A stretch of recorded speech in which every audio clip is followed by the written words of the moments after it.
அண்மைச் செய்தி. சென்னை காசிமேடு திருவொற்றியூர் கடற்கரையில் விஷ கடல் நத்தைகள் கரை ஒதுங்கி உள்ளதால் பரபரப்பான சூழல் நிலவி வருகிறது. அண்மைச் செய்தியாக நாம் பார்த்து கொண்டிருக்கிறோம். விஷ கடல் நத்தைகள் கரை ஒதுங்கியுள்ளன. சென்னை காசிமேடு திருவொற்றியூர் கடற்கரையில் விஷ கடல் நத்தைகள் கரை ஒதுங்கியுள்ளதால் பரபரப்பான சூழல் நிலவி வருகிறது. அண்மைச் செய்தியாக நாம் பார்த்து கொண்டிருக்கிறோம். கூடுதல் விவரங்களோடு எமது செய்தியாளர் பார்த்திபன் இணைப்பில் இருக்கிறார். விவரங்களை கேட்டு பெறலாம். வணக்கம் பார்த்திபன். விஷ கடல் நத்தைகள் அதிக அளவில் கரை ஒதுங்கி இருக்கின்றன. இந்த விஷ கடல் நத்தைகள் கரை ஒதுங்கியதற்கான காரணமாக என்ன சொல்லப்படுகிறது? வணக்கம் சிகாமணி. மிகவும் ஆபத்தான விஷம் கொண்ட இந்த கடல் நத்தை பார்ப்பதற்கு அழகாக தோன்றினாலும் இதனுடைய பெயர் நீல டிராகன் என்று சொல்வார்கள். இந்த நீல டிராகன் சொல்லக்கூடிய கடல் நத்தை தற்போது சென்னை காசிமேடு திருவொற்றியூர் கடற்கரையில கரை ஒதுங்கியிருப்பது பெரும் ஒரு பரபரப்பை ஏற்படுத்தியிருக்கிறது. ஏற்கனவே ஒரு கடந்த ஆண்டு இந்த நீல டிராகன் என்று சொல்லக்கூடிய கடல் நத்தை மிகவும் ஆபத்தானது.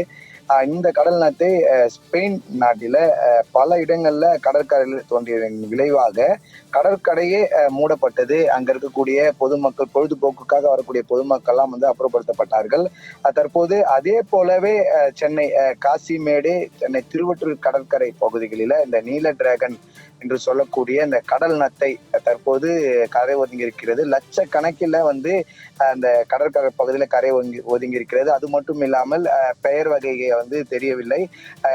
இதன் கூடவே அதிக இன்னொரு வித்தியாசமான கடல் நத்தைகள்லாம் ஆபத்தான நத்தைகள்லாம் கரை ஒதுங்கி இருப்பதாக மீனவர்கள் அச்சத்துடன் காணப்பட்டு வருகிறார்கள்.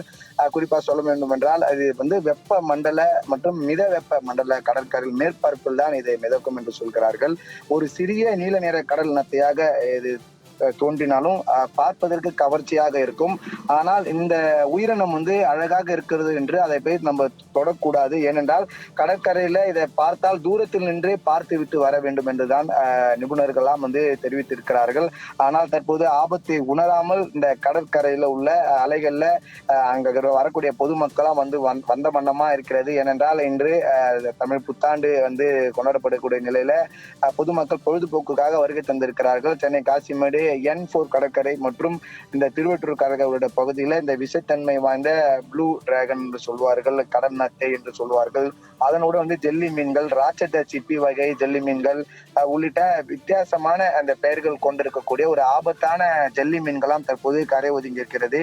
உடனடியாக இது போன்ற ஆபத்தான இந்த ப்ளூ டிராகன் என்று சொல்லக்கூடிய இந்த ஆபத்தை விளைவிக்கக்கூடிய இந்த கடல் நத்தையை யாரும் கையில் எடுக்கக்கூடாது. ஏனென்றால் கையில் எடுத்தால் அது தனக்கு ஆபத்து வருகிறது என்று தெரிந்து கொண்டு அதனுடைய விஷத்தன்மை மனிதர் மேல் செலுத்தினால் அது மிகவும் ஒரு ஆபத்தை விளைவிக்கக்கூடும் என்று தெரிவிக்கப்பட்டிருக்கிறது. இது போன்ற ஒரு லட்சக்கணக்கில் சென்னை காசிமேடு கடற்கரை, திருவொற்றியூர் கடற்கரை பகுதியில தற்போது இதை கடை ஒதுங்கி இருக்கிறது. எனவே இதை கண்டால் உடனடியாக அதிகாரிகளுக்கு தகவல் தெரிவிக்க வேண்டும் என்றுதான் சொல்லப்பட்டிருக்கிறது. உடனடியாக நம்ம ஜெயா பிளஸ் தொலைக்காட்சி வாயிலாக தற்போது தமிழக அரசு கவனத்துக்கு இதை எடுத்து சென்றிருக்கிறோம். அங்க இருக்கக்கூடிய இந்த ஆபத்தை விளைவிக்கக்கூடிய இந்த ஜல்லி மீன்களாம் அப்புறப்படுத்த வேண்டும். ஏனென்றால் மீனவர்கள்லாம் கடல் பகுதிக்கு சொல்வார்கள். இது ஆபத்தை உணராமல் அங்க இருக்கக்கூடிய பொதுமக்களும் தற்போது கையில் எடுத்தால் மிகப்பெரிய ஒரு விளைவை சந்திக்கக்கூடிய ஒரு சூழல் இருப்பதாகும். எனவே இதிலிருந்து முன்னெச்சரிக்கை நடவடிக்கை எடுக்க வேண்டும் என்பதற்காக நம்ம ஜெயா பிளஸ் தொலைக்காட்சி வாயிலாக மீனவர்கள் தற்போது இதை தெரிவித்திருக்கிறாங்க என்பது குறிப்பிடத்தக்கது. சிகாமணி, கூடுதல் விவரங்களோடு இணைப்பில் வந்தமைக்கு நன்றி பார்த்திபன்.